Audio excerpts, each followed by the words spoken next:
Hello students, इससे पहले हम डिस्कस कर रहे थे methods of technique of financial analysis, जिसमें वित्तीय विश्लेषण की विधियां डिस्कस कर रहे थे। जिसमें फर्स्ट मेथड था कॉम्परेटिव फाइनेंशियल स्टेटमेंट, तुलनात्मक वित्तीय विवरण। सेकंड देखा था हमने कॉमन साइज स्टेटमेंट, सामान्य आकार विवरण। थर्ड में देखा था हमने ट्रेंड एनालिसिस, जिसमें 3 टाइप के आपके और मेथड थे इसमें, जैसे 10%, ट्रेंड रेशो या ग्राफिकल परफॉर्मेंस। आज हम फोर्थ स्टडी करेंगे रेशो एनालिसिस, अनुपात विश्लेषण। देखिए, वित्तीय विवरणों में दिए गए व्यावसायिक तथ्यों का व्यक्तिगत रूप में कोई भी महत्व नहीं होता। वे आपस में एक दूसरे से संबंधित होते हैं, अतः उनके आधार पर कोई भी उचित निष्कर्ष उस समय तक नहीं निकाला जा सकता जब तक कि विभिन्न मदों के बीच में कोई संबंध स्थापित ना किया जाए। 2 या 2 से अधिक मदों के बीच एक तर्कयुक्त मतलब लॉजिकली और नियमबद्ध पद्धति के आधार पर संबंध स्थापना का परिणाम ही अनुपात विश्लेषण कहलाता है कि 2 में किसी न किसी प्रकार से कोई न कोई संबंध आवश्यक होना चाहिए। तो इस प्रकार हम कह सकते हैं कि अनुपात विश्लेषण एक ऐसा संख्यात्मक संबंध प्रदर्शित करता है जो वित्तीय विवरणों की 2 या 2 से अधिक मदों के बीच में पाया जाता है। इस संबंध को हम अनुपात के रूप में, दर के रूप में या प्रतिशत के रूप में व्यक्त कर सकते हैं, और इसके बारे में हम आगे इसके चैप्टर में डिस्कस करेंगे। नेक्स्ट देखेंगे फंड फ्लो स्टेटमेंट, कोष प्रवाह विवरण। देखिए, फंड फ्लो स्टेटमेंट सारांशित रूप में तैयार किया गया एक ऐसा स्टेटमेंट है जो 2 अलग अलग डेट पर तैयार किए गए बैलेंस शीट की जो वित्तीय मदों में हुए परिवर्तन को दर्शाता है कि 2 अलग अलग तिथियों पर बनाए गए आर्थिक चिट्ठियों की मदों में क्या अंतर है। इसके लिए जो इसमें वर्ड आता है फंड, फंड से तात्पर्य कार्यशील पूंजी से लगाया जाता है, और इसमें जो वर्ड आता है प्रवाह या बहाव, उसका अर्थ फंड के निर्माण तथा उत्पत्ति से होता है। फंड का अर्थ हो गया यहाँ पे कार्यशील पूंजी, और बहाव का अर्थ हुआ फंड के निर्माण और उत्पत्ति का क्या साधन है। तो इस प्रकार कोष प्रवाह विवरण या फंड बहाव विवरण एक निश्चित अवधि में कार्यशील पूंजी में हुए परिवर्तनों व अंश वित्तीय मदों के संबंध में जानकारी प्राप्त करने के लिए प्रिपेयर किया जाता है। इससे न केवल संस्था की वित्तीय दशा की सुदृढ़ता के बारे में नॉलेज मिलती है, बल्कि प्रबंध की वित्तीय नीतियों के सफल क्रियान्वयन के विषय में भी इंफॉर्मेशन मिलती है। ये मैनेजमेंट की उस हायर कैपेसिटी को दर्शाता है जिसके सहारे मैनेजमेंट डिसीजन लिए जाते हैं। ये उन जटिल प्रश्नों का भी सहज उत्तर प्रदान करता है जिसे वित्तीय विवरणों से प्राप्त नहीं किया जा सकता।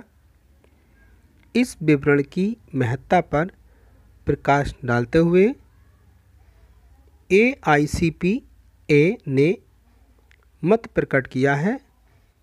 वार्षिक रिपोर्ट में भली भांति से चित्रित तुलनात्मक फंड बहाव विवरण सम्मिलित करना एक प्रथा बन जानी चाहिए। फिर भी इसकी अनेक लिमिटेशन हैं जिन्हें इसका प्रयोग करते समय अवश्य ध्यान में रखना चाहिए। अब नेक्स्ट है हमारा कैश फ्लो स्टेटमेंट, रोकड़ प्रवाह विवरण। रोकड़ प्रवाह विवरण व्यावसायिक संस्था के जो इंटरनल या एक्सटर्नल जो कैश है उसकी गति को दिखाता है। रोकड़ आगमन रोकड़ के साधन के रूप में, कि जो रोकड़ हमारे बिजनेस में आ रही है वो रोकड़ का एक साधन है, सोर्सेस है। और रोकड़ बहिर्गमन रोकड़ के प्रयोग के रूप में माना जाता है, कि जो रोकड़ बाहर जा रही है उसको हम किस प्रकार से यूज़ कर रहे हैं। ये विवरण उन फैक्टर्स को भी हाईलाइट करता है जिनके कारण रोकड़ का आगमन व बहिर्गमन होता है। इस प्रकार रोकड़ बहाव विवरण एक ऐसा स्टेटमेंट है जिसे दो चिट्ठों की तिथियों के बीच रोकड़ स्थिति में हुए परिवर्तन और उसके कारकों पर प्रकाश डालने के लिए तैयार किया जाता है। ये फंड फ्लो स्टेटमेंट की तरह होता है। फंड फ्लो स्टेटमेंट भी हमारे दो तिथियों में अलग अलग जो चिट्ठी में वित्तीय मदों में परिवर्तन होते हैं उसको दिखाता है। और इसी प्रकार से जो हमारा कैश फ्लो स्टेटमेंट है इसमें दो चिट्ठों की तिथियों में रोकड़ की स्थिति में क्या चेंजेस हुए और उसके क्या कारक थे उस पर प्रकाश डालने के लिए बनाया जाता है। रोकड़ बहाव विवरण संस्था के अल्पकालीन वित्तीय परिवर्तनों की जांच की एक टेक्निक है। ये संस्था की वित्तीय नीति, क्या उसकी फाइनेंशियल पॉलिसीज़ हैं और प्रेजेंट में रोकड़ की क्या पोजीशन है, इसके बारे में वैल्यूएशन करने में हमें हेल्पफुल होता है। भावी अवधि के लिए तैयार किए जाने पर ये प्रबंध को संस्था के जो फाइनेंशियल एक्टिविटीज़ का क्या प्लानिंग करना है, कैसे कोऑर्डिनेशन करना है, उसमें हेल्प करता है। और इस स्टेटमेंट की हेल्प से किसी भी इंस्टीट्यूशन का हम कैश बजट भी तैयार कर सकते हैं। आगे देखते हैं।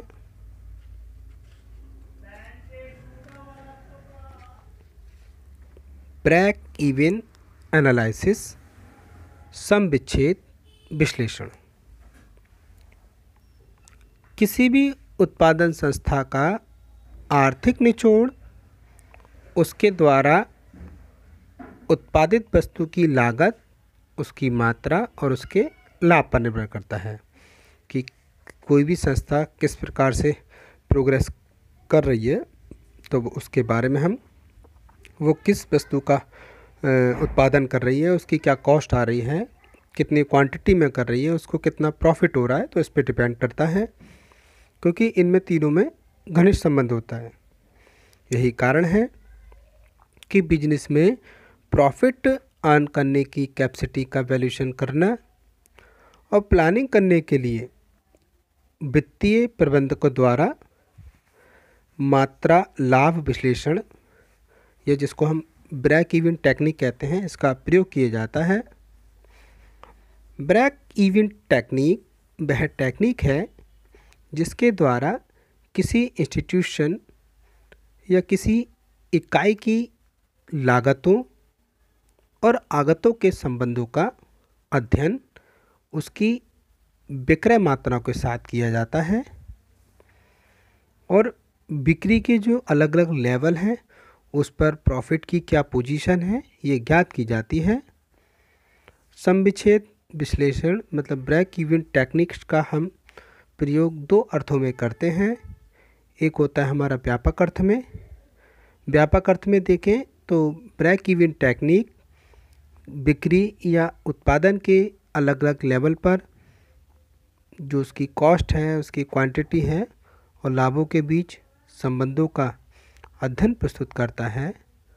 और संकुचित अर्थ में बात करें तो ये परिचालन के उस लेवल को निर्धारित करने की एक टेक्निक है जिसके स्तर पर कुल आगम कुल व्यय के बराबर हो जाता है। यह हम अदर वर्ड्स में कह सकते हैं कि एक ऐसा लेवल जिस लेवल पर ना तो कोई लाभ हो और ना ही कोई हानि हो। There is no loss, there is no profit. अतः इसे कोई लाभ नहीं, कोई हानि नहीं बिंदु भी कहते हैं, क्योंकि समुच्छेद बिंदु एक ऐसा बिंदु होता है जिस बिंदु पर, जिस पॉइंट पर ना कोई लाभ होता है और ना कोई हानि होती है। उदाहरण के लिए किसी व्यावसायिक संस्था का लाभ उसकी बिक्री पर डिपेंड करता है। और बिक्री को देखें तो बिक्री उस वस्तु की उत्पादन लागत पर निर्भर करती है। और उत्पादन लागत की बात करें तो उत्पादन लागत उत्पादित वस्तुओं की मात्रा पर निर्भर करती है। तो इस प्रकार लाभ की मात्रा, उत्पादन की मात्रा और जो उत्पादन की लागत है, ये आपस में एक दूसरे से घनिष्ठ संबंध रखती हैं और यही रिलेशन इसका ब्रेक इवन टेक्निक कहलाता है। समविच्छेद विश्लेषण, ये समविच्छेद तकनीकी कहलाता है। तो आज की वीडियो में बस इतना ही। आगे को हम इसको नेक्स्ट वीडियो में कंटिन्यू करेंगे। Thank you very much students.